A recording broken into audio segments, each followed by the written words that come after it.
अनिकेश और भावेश, इनको मैं बच्चों ए और बी का नाम दे रहा हूं। ये दोनों पार्टनर्स हैं और आपस में प्रॉफिट शेयर करते हैं इन रेशियो 7:3। इनकी बैलेंस शीट एज ए 31 मार्च 2023 कुछ इस तरह से है। लायबिलिटी साइड में क्रेडिटर्स दे रखे हैं आपको बच्चों ₹60,000। आउटस्टैंडिंग वेजेस दे रखा है ₹9,000। जनरल रिजर्व दे रखा है ₹15,000 और इनकी कैपिटल्स दे रखी हैं अनिकेश और भावेश की 1,20,000 एंड 1,80,000। ठीक है बच्चों। एसेट साइड में आपको दे रखा है कैश ₹36,000,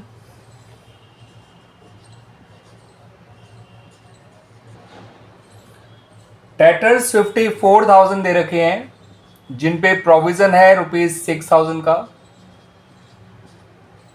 और नेट अमाउंट है 48,000।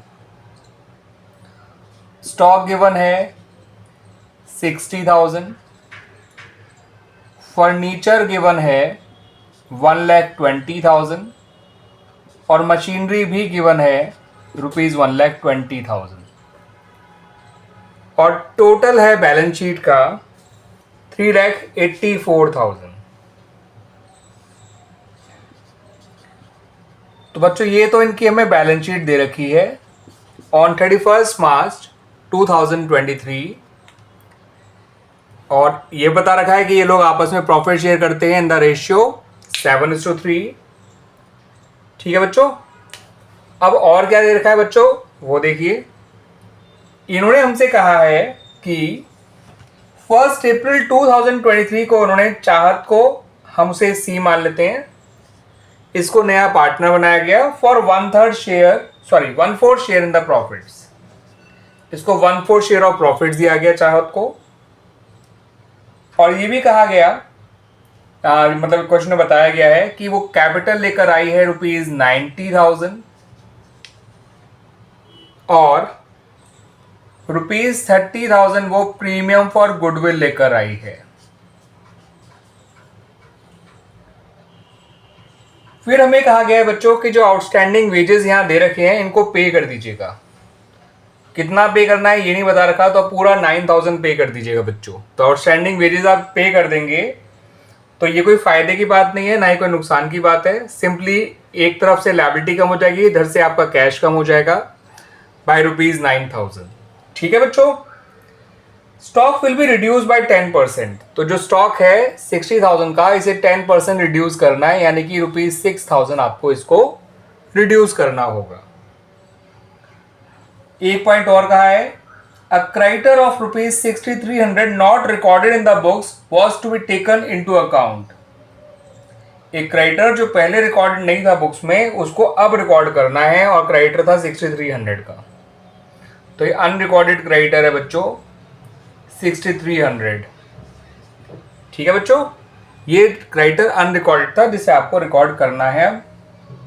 आपसे कहा गया नेसेसरी जर्नल एंट्रीज पास करिए for the about transaction in the book of the firm. तो अब क्या क्या एंट्रीज बनाई जाएंगी बच्चों उसको समझिए, फिर आप देख भी लीजिएगा, मैं आपको बनाकर दिखा भी दूंगा। सबसे पहले तो बच्चों जो अंदर जनरल रिजर्व दे रखा है इसको ओल्ड रेशियो है बांट दीजिएगा ऑफ ए एंड बी, यानी अनिकेत एंड भावेश, जो कि 7:3 है।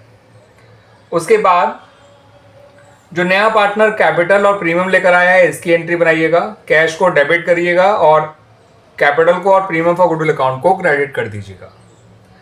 फिर इस प्रीमियम फॉर गुडविल को आप डिस्ट्रीब्यूट कर दीजिएगा बिटवीन ए एंड बी उनके सेक्रीफाइसिंग रेशियो में, मगर यहां पर सेक्रीफाइसिंग रेशियो तो दे नहीं रखा, तो उनके ओल्ड रेशियो को ही सेक्रीफाइसिंग रेशियो मानते हुए उसमें ही डिस्ट्रीब्यूट कर दीजिएगा बच्चों। फिर आपको जो एंट्रीज बनानी है उसमें सबसे पहले ये आउटस्टैंडिंग वेजेस को पे ऑफ कर दीजिएगा, outstanding wages account debit to cash account करके। फिर आपके जो रिवॉल्यूशन के दो नुकसान वाले पॉइंट हैं, मैं नुकसान वाले पॉइंट इसलिए कह रहा हूँ क्योंकि स्टॉक कम करना भी नुकसान है और अनरिकॉर्डेड क्रेडिटर को रिकॉर्ड करना भी नुकसान है, उनकी एक एंट्री बना लीजिएगा। Revaluation account debit to stock account और टू क्रेडिटर्स अकाउंट। स्टॉक में 6000, क्रेडिटर में 6300 और रिवॉल्यूशन में 12300। फिर अगली एंट्री और लास्ट एंट्री में इस रिवॉल्यूशन लॉस को अमंग द ओल्ड पार्टनर्स या between the old partners distribute कर दीजिएगा, यानी ए और बी में, अनिकेत और भावेश में, उनके आपस के रेशियो में, जो कि 7:3 है। इस क्वेश्चन में इससे ज्यादा एंट्रीज बच्चों बन ही नहीं सकती हैं। ठीक है बच्चों, तो आइए बना लेते हैं वो एंट्रीज। तो बच्चों सबसे पहले जनरल एंट्री बनाइए जनरल रिजर्व को डिस्ट्रीब्यूट करने की। एंट्री लिखिए जनरल रिजर्व अकाउंट डेबिट। आप प्रॉपर जनरल का फॉर्मेट यूज करके एंट्री बनाइएगा बच्चों। और ऐसे ही यहाँ पे ए और बी मन लिखिएगा, अनिकेत और भावेश लिखिएगा जो इनके नाम है। ठीक है बच्चों, और जनरल रिजर्व है 15,000, इनका पुराना रेशियो है 7:3। तो 15,000 को जब आप 7:3 के रेशियो में बांटेंगे तो 10,500 और 4,500 आ जाएगा बच्चों। तो इस तरह से तो जनरल रिजर्व डिस्ट्रीब्यूट हो गया। ठीक है बच्चों, और क्या करना है बच्चों वो देख लीजिए। आपको जो है उसके बाद जो नया पार्टनर कैपिटल लेकर आया है उसकी एंट्री बना दीजिए, कैपिटल और प्रीमियम की एक साथ ही बनाइएगा, अलग अलग भी बना सकते हैं। To C's capital account to premium for goodwill account, यहाँ लिखिए 1,20,000। ठीक है बच्चों, यहाँ लिखिए 90,000 और यहाँ लिखिए ₹30,000 जो वो प्रीमियम फॉर गुडविल लेकर आया है। ठीक है बच्चों, फिर प्रीमियम वो अपने लिए तो लाया नहीं है, प्रीमियम तो वो उन दोनों के लिए को देने के लिए ही लाया है। तो अगली एंट्री में प्रीमियम फॉर गुडविल अकाउंट को डेबिट कर दीजिएगा और ए और बी यानी अनिकेत और भावेश के कैपिटल अकाउंट को क्रेडिट कर दीजिएगा। 30,000 को 7:3 के रेशियो में बांटेंगे तो 21,000 और 9,000 आ जाएगा बच्चों। तो इस तरह से हमारी ये एंट्री भी कंप्लीट हो गई।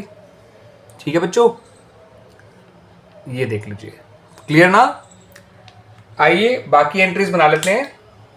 आउटस्टैंडिंग एक्सपेंसेस पे करने की, रेवोल्यूशन के नुकसान रिकॉर्ड करने की और फाइनली उन नुकसान को पार्टनर्स में बांटने की।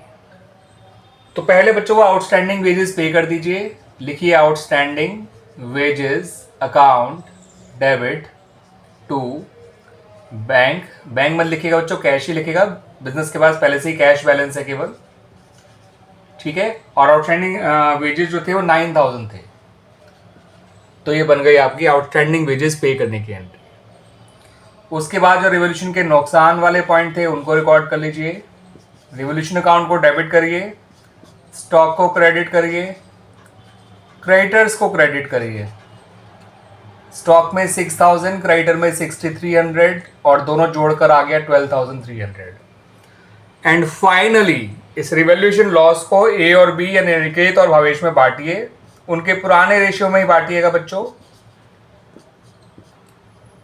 ठीक है, वैसे तो यहाँ पुराना रेशियो और सेक्रीफाइसिंग रेशियो बराबर ही निकल कर आए थे, बट टेक्निकली इसे पुराने रेशियो में ही बांटा जाता है ऑफ द ओल्ड पार्टनर्स।